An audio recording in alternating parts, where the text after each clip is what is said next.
এটা সাধারণ কোনো ইস্যু নয়। একা একা আমি উঠবো না, আমি আমাদের নেতাদেরকে নিয়ে উঠবো। নেতা জাহান্নামী হলে আমরাও জাহান্নামী, নেতা জান্নাতি হলে আমরাও জান্নাতি, ঠিক কিনা? وقالوا ربنا إنا أطعنا سادتنا وكبراءنا فأضلونا السبيلا ربنا آتهم ضعفين من العذاب والعنهم لعنا كبيرا।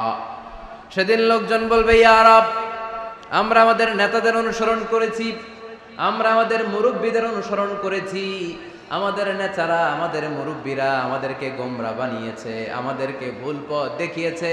নেতাদের কারণে মুরব্বীদের কারণে আজকে আমরা জাহান্নামী, আজকে আমাদেরকে জাহান্নামে তুমি তো আযাব দিবা আমরা সবাই জানি, কিন্তু আমাদের নেতাদেরকে ডবল ডবল আযাব দিবা।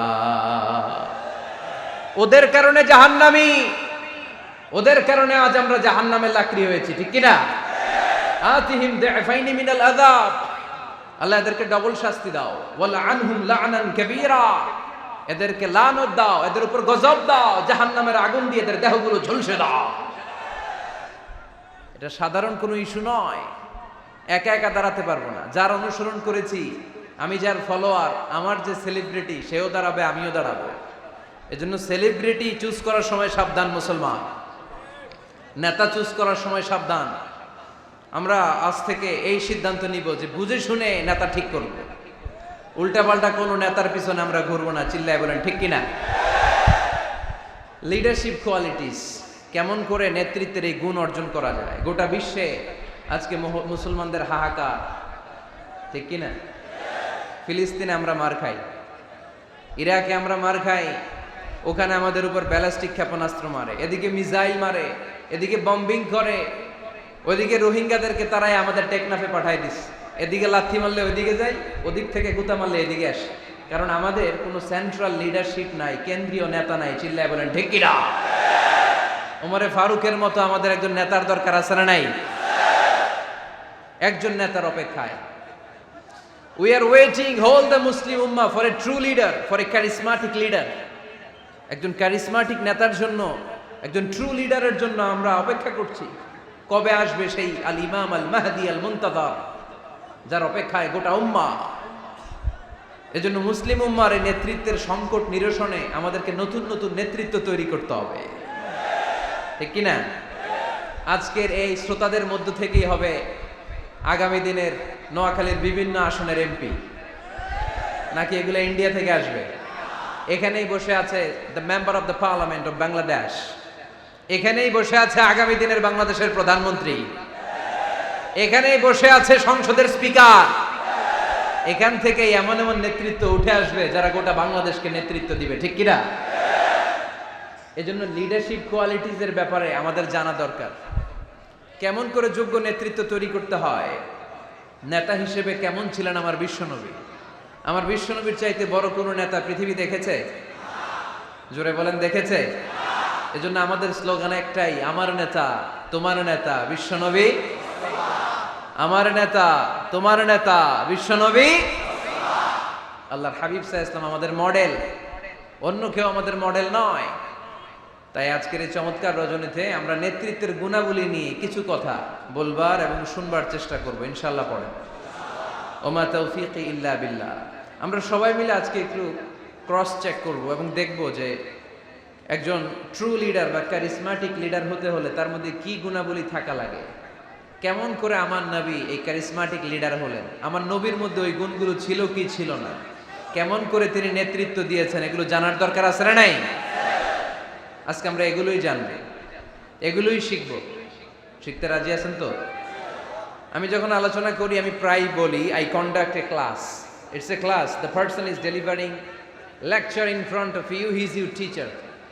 একটু আগে আমাদের সকলের প্রিয় শ্রদ্ধাভাজন মুহাদ্দিস রফিকুল্লাহ আফসারী ভাই ছিল আমাদের শিক্ষক, আমরা সবাই ছিলাম ওনার ছাত্র, ঠিক কিনা? এখন আল্লাহ তাআলা আমাকে একটু কথা বলার সুযোগ করে দিয়েছেন, আমি হয়ে গেলাম শিক্ষক, বাকি আমরা সবাই ছাত্র, ঠিক কিনা? তো শিক্ষক যখন ছাত্রদেরকে প্রশ্ন করে তখন ছাত্ররা কি করে? প্রশ্নের উত্তর দেয়, তাই না? আমি প্রশ্ন করলে আওয়াজ করে উত্তর দেওয়া যাবে তো? শেষ পর্যন্ত থাকবেন তো সবাই? মাঝখান দিয়ে ওঠা বসা করবেন কে কে দেখি, ওই নুরানি চেহারাগুলো একটু দেখে নেই। উঠবেন আপনারা? থাকবেন শেষ পর্যন্ত? আওয়াজ করে পড়তে হবে ইনশাআল্লাহ। তাহলে আমরা দেখব কি করে নেতা হওয়া যায়, একজন নেতার কি গুণ থাকা চাই,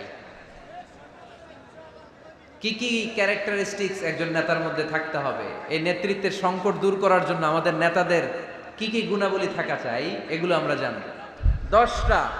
10টা পয়েন্টে আজকে the leadership qualities of our beloved prophet Muhammad সাল্লাল্লাহু আলাইহি ওয়াসাল্লাম, আল্লাহর হাবিব সাল্লাল্লাহু আলাইহি ওয়াসাল্লামের নেতৃত্বের গুণাবলী কি ধরনের ছিল, এ ব্যাপারে 10টি পয়েন্টের আলোকে আমরা কথা শুনবো। আবার আওয়াজ করে পড়েন ইনশাআল্লাহ। নেতা হতে গেলে প্রথমে যেটা করা লাগে সেটা হচ্ছে কাজ করা লাগে। কাজ কি করা লাগে? কাজ না করে নেতা হওয়া যায়?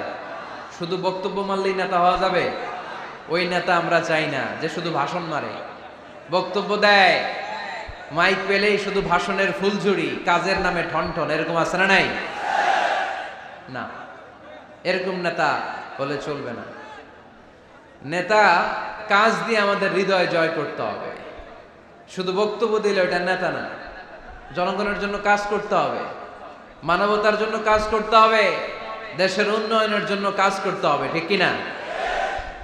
তাহলে আগে কাজ পরে নেতা। নেতা হওয়ার প্রথম শর্ত হইল নেতাকে কাজ করে তার নিজেকে প্রমাণ করতে হবে যে তিনি নেতা। আগে কাজ পরে নেতা। আওয়াজ করে উত্তর দিতে হবে, আগে কি পরে? জোরে বলেন সবাই, আগে কি পরে নেতা। To serve before to lead. I repeat, আমি আবারও বলছি, to serve before to lead. Lead দেওয়ার আগে আগে সার্ভিস দিতে হবে। সাইয়্যিদুল কওমি খাদিমুহুম, জাতির লিডার যিনি হবেন, সাইয়্যিদ যিনি হবেন, তিনি আগে সার্ভিস দিবেন, জাতির খাদেম হবেন। খেদমত ছাড়া, কাজ করা ছাড়া জাতির নেতা হওয়া যায় না। আমরা যদি আল্লাহ রাসূল সাল্লাল্লাহু আলাইহি ওয়াসাল্লামের জীবনের দিকে তাকাই তাহলে দেখব উনি আগে কাজ করেছেন, নেতা হয়েছেন অনেক পরে। আল্লাহর ইলমে তিনি নবী অনেক আগে, কিন্তু অফিশিয়ালি নবুয়ত পেয়েছেন 40 বছর বয়সে। কত বছর বয়সে? 40 বছর বয়সে হেরা গুহাতে সূরাতুল আলাকের প্রথম 5 আয়াত নাজিল হলো। ইকরা বিসমি রাব্বিকাল্লাযী খালাক, read in the name of your lord who has created. পড়ো তোমার প্রভুর নামে যিনি তোমায় সৃজন করেছেন। এই 5টা আয়াত নাজিল হওয়ার সাথে সাথে এই বিশ্বনবীর গায়ে কাঁপুনি চলে এলো, জ্বর চলে এলো, অন্তর কাঁপতে শুরু করলো। আল্লাহর হাবিব সাল্লাল্লাহু আলাইহি ওয়াসাল্লাম ভয় পেয়ে পাহাড় থেকে নেমে এসে আম্মাজান খাদিজা রাদিয়াল্লাহু তাআলা আনহার কাছে গেলেন, যে বলেন, খাদিজা জাম্মিলুনি জাম্মিলুনি, আমারে কম্বল চাপা দাও, আমার জ্বর আসতেছে, আমার কাঁপুনি চলে আসছে, আমার মনে হচ্ছে আমি আর বাঁচবো না। আম্মাজান খাদিজা রাদিয়াল্লাহু তাআলা আনহা ওনাকে সাহস দিলেন, কম্বল চাপা দিয়ে বললেন, ওয়াল্লাহি লা ইউখজিকাল্লাহু আবাদা, হে মুহাম্মদ, আমি আল্লাহর কসম করে বলতে পারি, আমি তো আপনারে চিনি, আমার আল্লাহ কখনো আপনার অপমান করবেন না। পড়েন সুবহানাল্লাহ। কারণ ইন্নাকা লা তাসিলুর রাহিমা। এই দেখেন কি কাজ করতো বিশ্বনবী। কাজের ফিরিস্তি শুনেন, স্ত্রীর কাছ থেকে শুনেন স্বামীর ব্যাপারে। বড় সাহেবের ব্যাপারে যদি আসল তথ্যটা পেতে চান, বড় সাহেবের ড্রাইভাররে জিজ্ঞেস করবেন, বড় সাহেবের বাড়ির দারোয়ানরে জিজ্ঞেস করবেন, বড় সাহেবের বাড়ির কাজের মহিলাটারে জিজ্ঞেস করবেন, আর বড় সাহেবের ওয়াইফরে জিজ্ঞেস করবেন। তাহলেই বড় সাহেবের আসল সব খবর পাওয়া যাবে। জোরে বলেন ঠিক কিনা? আল্লাহর হাবিব সাল্লাল্লাহু আলাইহি ওয়াসাল্লামের ব্যাপারে আল্লাহর হাবিব সাল্লাল্লাহু আলাইহি ওয়াসাল্লামের স্ত্রী আম্মাজান খাদিজাতুল কুবরা রাদিয়াল্লাহু তাআলা আনহা বলছেন, ইন্নাকা লা তাসিলুর রাহিমা, নবী হে, আপনার কোনো ভয় নাই, কারণ আপনি আত্মীয়তার সম্পর্ককে বজায় রাখেন, আত্মীয়দের খোঁজ খবর রাখেন। ওয়া তাসদুকুল হাদিসা, আপনি সদা সর্বদা সত্য কথা বলেন। আপনি মানুষের বোঝা বইয়ে দেন, যারা নিজের বোঝা টানতে পারে না, আপনি গায়ে খেটে তাদের বোঝা টেনে দেন। ওয়া তাকসিবুল মা'দুমা, যার উপার্জনের কেউ নাই তারে আপনি উপার্জন করে দেন। ওয়া তাকরিউদ দাইফা, আপনি মেহমান খাওয়াতে খুব পছন্দ করেন। ওয়া তুঈনু আলা নাওয়াইবিল হক, আর সত্য যেখানে বিপন্ন সেখানে আপনি সত্যের বীর সেনানী হয়ে দাঁড়িয়ে যান। যার মধ্যে এই 6টা কোয়ালিটি থাকে তারে আমার রব কোনোদিন অপমান করতে পারে।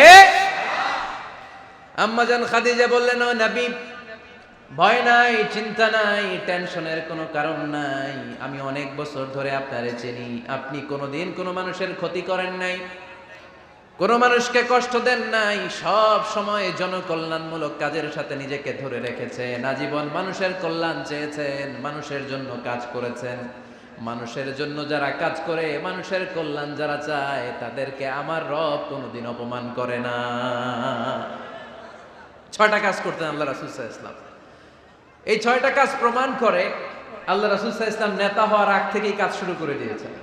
নেতা হয়েছে 40 বছর বয়সে। নেতা হয়েছে যখন, তখন বয়স কত? কথা বোঝে নাই বোধহয়। নেতা যখন, নেতৃত্ব যখন পেয়েছেন, তখন বয়স কত? কাজ কি 40 বছরে শুরু করছিলেন নাকি? কাজ শুরু করছেন কবে? অনেক আগে। His mission is there. যদিও নেতা হয় নাই, হিজ মিশন ইজ দেয়ার, তার কাজ সেখানে ছিল।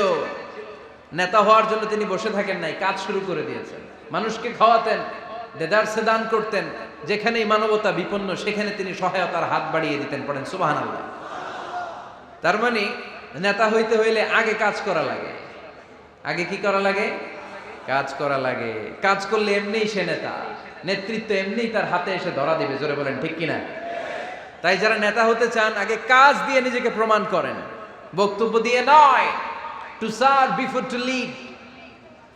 লিডিং করার আগে আপনাকে সার্ভিস দিতে হবে, কাজ করতে হবে, কাজের মতো কাজ, ঠিক কিনা?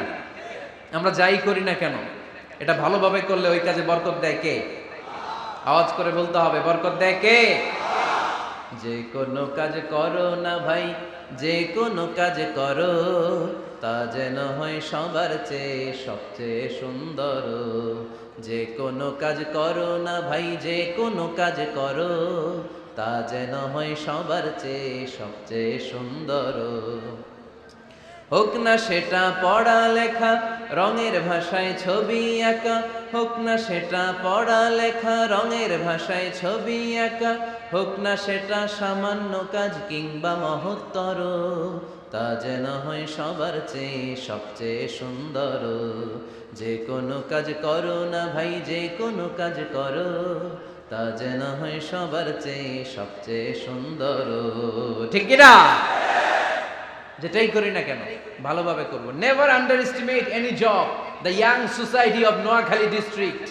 কোনো কাজে ছোট মনে করবা না, whether it's the small or big. ছোট হোক আর বড় হোক, কাজ কাজই। কাজে কোনো লজ্জা নাই, কাজে কোনো শরম নাই। শরম আর লজ্জা হচ্ছে হীনমন্যতায় আর অলসতায়, ঠিক কিনা? এজন্য কাজ করতে হবে। নেতা হওয়ার প্রথম শর্ত আমরা পেলাম, কাজ দিয়ে নেতা তার নেতৃত্বের প্রমাণ দিবে, বক্তব্য দিয়ে নয়। তাহলে বোঝা গেল আগে কাজ পরে নেতা। বিশ্বনবী আগে কাজ শুরু করছেন, নেতৃত্ব পেয়েছেন পরে, ঠিক কিনা? তাহলে আওয়াজ করে উত্তর দেন তো, আগে কি পরে কি? নেতা। আওয়াজ করে বলবেন, আগে কি পরে নেতা। তাহলে 1 নম্বর পয়েন্টে আমরা জানলাম কাজ করতে হবে। কাজ করে নিজেকে প্রমাণ করা ছাড়া নেতা হওয়া যায় না। নেতার 2 নম্বর গুণাবলী হচ্ছে the leader should overcome all challenges and trials. নেতাকে সব চ্যালেঞ্জ আর বাধা বিপত্তি পরীক্ষা এগুলো মোকাবেলা করতে জানতে হয়। নেতা দুর্বল চিত্তের লোক হলে ওই লোক নেতা হতে পারে না। কথা বলেন না কেন? পারে? নেতা যদি রক্ত দেখে ভয় পায়, এটা নেতা না খেতা? হ্যাঁ, সাহসী হতে হয় নেতাকে। বাধা বিপত্তি পরীক্ষার পাহাড়কে ডিঙিয়ে নেতাকে সামনে চলে যেতে হয়। কারণ নেতা সব সময় জানে রাত্রি যত গভীর হয়, অন্ধকার অমানিসা ভেদ করে সুবহে সাদিক হয়। গর্ভবতী নারীর পেটের ব্যথা যত বাড়তে থাকে, নতুন মেহমান আগমনের সময় ঘনাতে থাকে। মুমিনদের জীবনে বাধা বিপত্তি পরীক্ষা যত বাড়তে থাকে, মুমিনদের বিজয়ের সময় সামনে আসতে থাকে। এজন্য বাধা বিপত্তি নেতাকে নাড়াতে পারে না, কারণ নেতা অনড়। নেতা কোনো কিছুতে টলে না, নেতা অটল। সে সব ধরনের বাধা বিপত্তি চ্যালেঞ্জকে দুমড়ে মুচড়ে সামনে যায়, সেই নেতা। আওয়াজ করে বলেন ঠিক কিনা? তাহলে 2 নম্বরে আমরা জানলাম নেতাকে পরীক্ষা দিয়ে নেতা হতে হবে। পরীক্ষা দেয়া ছাড়া নেতা হওয়া যাবে? পরীক্ষায় পাশ করলে তবেই নেতা, ঠিক কিনা? এই কোরআন আমাদেরকে তাই জানিয়েছে। সাইয়েদনা ইব্রাহিম আলাইহিস সালামকে আল্লাহ বললেন, ইব্রাহিম তোমাকে অনেকগুলো বিষয় আমি পরীক্ষা করব, যদি পরীক্ষায় পাশ করতে পারো তাহলে তুমি নেতা। তাইলে তুমি কি? ও ইযিবতালা إبراهيم ربه بكلمات فأتمهن قال إني جاعلك للناس إماما সুবহানাল্লাহ পড়েন। আল্লাহ বললেন ইব্রাহিম অনেকগুলো বিষয় আমি তোমারে পরীক্ষা করব। সাইয়েদনা ইব্রাহিম সবগুলো পরীক্ষায় উত্তীর্ণ হলেন। ফলস্বরূপ খুশি হয়ে আল্লাহ বললেন ইব্রাহিম আমি তোমারে গোটা বিশ্বের সবার জন্য নেতা বানায়া দিলাম। Allah puts Ibrahim in some trials and he successfully overcome all the trials he faced. Allah said Ibrahim I'm gonna make you the leader. Ibrahim 5টা পরীক্ষা নিয়েছি তোমার জীবনে, বড় বড় পরীক্ষা, অগ্নি পরীক্ষা। সবগুলো পরীক্ষায় যেহেতু তুমি গোল্ডেন এ প্লাস, তোমারে আমি রেজাল্ট স্বরূপ নেতা বানায় দিলাম। সুবহানাল্লাহ কইতে বললেন না? তাহলে নেতা হতে হলে পরীক্ষায় পাশ করা লাগে। বিপদ আপদ বাধা বিপত্তিকে দুমড়ে মুচড়ে পাহাড় সম বাধাকে থোড়াই কেয়ার করে নেতা সামনে চলে যায়, তিনি আমাদের নেতা। চিল্লায় বলেন ঠিক কিনা? তাহলে দ্বিতীয় পয়েন্টের আলোকে আমরা যদি আল্লাহর হাবিব সাল্লাল্লাহু আলাইহি ওয়াসাল্লামের জীবনীটা একটু ক্রস চেক করি, একটু ডাবল চেক করি, তাহলে দেখব যে আল্লাহ রাসূল সাল্লাল্লাহু আলাইহি ওয়াসাল্লামের জীবনী যদি আমরা পড়ি, আমরা দেখব যে ওনার জীবনীতে, ওনার জীবনে পরীক্ষা বাধা বিপত্তি এগুলো ছিল কি ছিল না? ছিল। কম না বেশি? এমন কোনো আযাব অত্যাচার জুলুম নির্যাতন নাই যেটা আমার নবী সহ্য করে নাই, ঠিক কিনা? যখনই কোরআনের তাফসীর করতো তখনই হাততালি শুরু হয়ে যেত, যখনই কোরআন তেলাওয়াত করতেন তখনই শীষ দিয়ে ডিস্টার্ব করা শুরু হয়ে যেত, যখনই নামাজে দাঁড়াতেন ওটের পচা নারী বুড়ি আমার নবীর ঘাড়ের উপরে চাপিয়ে দেয়া হতো। এখনো দেয়? সিস্টেম একই, ভার্সন পাল্টায়। The system is same but the version is different, ঠিক কি না? ওই সময় গালি দিত, এখনো গালি দেয়, আছে না নাই? ওই সময় আমার নবীরে গালি দিত পাগল, গালি দিত কবি, কোলে দিত গণক, বলতো লেস কাটা। এখনো গালি আছে না নাই? কি গালি দেয়? রাজাকার। হ্যাঁ, রাজাকারের লিস্ট নিয়েও কিলাকিলি এই দেশে আছে না নাই? তো গালি আছে, এখনো আছে, এখনো দেয়। তবে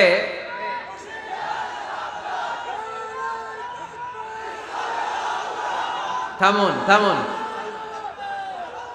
গালি তখনও ছিল এখনো আছে, গালির ভার্সনটা একটু ডিফারেন্ট, ঠিক কিনা? তো এই গালি শুনে কি মুমিন থমকে যাবে? থমকে যাবে মুমিন? নেতা সব বাধা বিপত্তি মাড়ি এসে সামনে যায়, তিনি নেতা। যার জ্বলন্ত প্রমাণ আমার প্রিয় নবী মক্কা থেকে 80 কিলোমিটার দূরে তায়েফের ময়দানে গেলেন জমি কেনার জন্য, তাই না? হ্যাঁ, তায়েফের ময়দানে 5 বিঘা জমি কেনার জন্য গেছিলেন আল্লাহর নবী। কি জন্য গেছিলেন? কি জন্য? তায়েফের লোকদেরকে জাহান্নামের মাইর থেকে বাঁচানোর জন্য। জোরে বলেন ঠিক কিনা? খেয়ে না খেয়ে দিন প্রচারের কাজে নিজেকে দিয়েছ বিলিয়ে, তায়েফের কাফিরেরা চিনল না সে আলো, দুষ্ট ছেলেদের পিছু দিল লেলিয়ে, পাথরের আঘাতে ক্ষত বিক্ষত হয়ে সারা শরীর থেকে রক্ত ঝরে। হে রাসূল তোমাকে ভুলি আমি কেমন করে, হে রাসূল তোমাকে ভুলি আমি কেমন করে, ঠিক কিনা? এত সুন্দর মানুষ পৃথিবীতে দ্বিতীয়টা খুঁজে পাওয়া যাবে না। এত সুশ্রী, এত শুভ্র, এত সুন্দর স্কিনের মানুষ ছিলেন আমার প্রিয় নবী, ঠিক কিনা? পাথর মেরে মেরে রক্তাক্ত করা হয়েছে, এমন কোন আযাব আর অত্যাচার নাই যেটা বিশ্বনবী সহ্য করেন নাই। মক্কায় 3 বছর শিয়াবে আবি তালেবে জেল খেটেছেন, অর্থনৈতিক আগ্রাসন, কোনো কিছু বিক্রি করতো না মক্কার লোকেরা ওনাদের কাছে। অন্য গোত্রের নারীকে বিয়ে দিত না ওনাদের সাথে, না খেয়ে গাছের পাতা গাছের ছাল এগুলো খেয়ে জীবন ধারণ করেছেন সাহাবারা। নিজ জন্মভূমিতেও থাকতে দেয় নাই, ঠিক কিনা? তাড়িয়ে দেয়া হলো, স্বদেশ থেকে বিতাড়িত করা হলো। আল্লাহর হাবিব সাল্লাল্লাহু আলাইহি ওয়াসাল্লাম মক্কা নগরীকে বড্ড পছন্দ করতেন। মদিনায় যাওয়ার সময় তিনি মক্কার দিকে ফিরে ফিরে তাকান আর কাঁদেন আর বলেন, মক্কা তো হাব্বুল বিলাদ ইলাইয়া, মক্কা হচ্ছে আমার সবচাইতে প্রিয় শহর। লাউলা উখরিজতু লামা খারাজতু মিনহা, আমার যদি জোর করে মক্কা থেকে তাড়িয়ে দেয়া না হতো, আমার জীবনেও মক্কা ছেড়ে আমি কোথাও যেতাম না, কোথাও যেতাম না। তাড়িয়ে দেয়া হতো। মদিনায় যেও শান্তি নাই, ওখানে ষড়যন্ত্র কেমন করে এই নবী মুহাম্মদকে মারা যায়। খাইবারের এক ইহুদি নারী বিশ্বনবীকে দাওয়াত করেছিল, দাওয়াত পেলে বিশ্বনবী ফিরিয়ে দিতেন না। ওই দাওয়াত খেতে যাওয়ার পরে বিশ্বনবী খাসির বাজুর রান পছন্দ করতেন, খাসির গোশতের মধ্যে বিষ মিশিয়ে দেয়া হলো। বিশ্বনবী এই বিষে আসক্ত হয়ে, বিষে বিষাক্ত হয়ে শেষ নিঃশ্বাস ত্যাগ করেছেন। বিশ্বনবী ইন্তেকালের আগে বলেছেন যে খাইবারের ওই বিষের ব্যথা আমি এখনো টের পাচ্ছি। আমার নবীর মৃত্যু ছিল শহীদি মৃত্যু, চিল্লায় বলেন ঠিক কিনা। ইহুদিদের মিত্র লাবিদ ইবনুল আসাম বিশ্বনবীকে ব্ল্যাক ম্যাজিক করেছে, জাদুটোনা। 6 মাস আমার নবী অসুস্থ ছিল। আযাব, অত্যাচার, বাধা, বিপত্তির এমন কোনো ধরন নাই, এমন কোনো ভার্সন নাই যেটা আমার নবী সহ্য করে নাই, ঠিক কিনা। তাহলে নেতা হতে হলে দৃঢ় মনোবলের হতে হবে। দুর্বল চিত্তের লোক কখনো নেতা হতে পারে না। আপনি যদি নেতা হতে চান, আপনাকে পাহাড় সম বাধা বিপত্তিকে ডিঙিয়ে সামনে যাওয়ার প্ল্যান প্রোগ্রাম আগে থেকেই করে রাখতে হবে, ঠিক কিনা। তাহলেই আপনি নেতা। Leader should overcome all the challenges and trials he face in his life.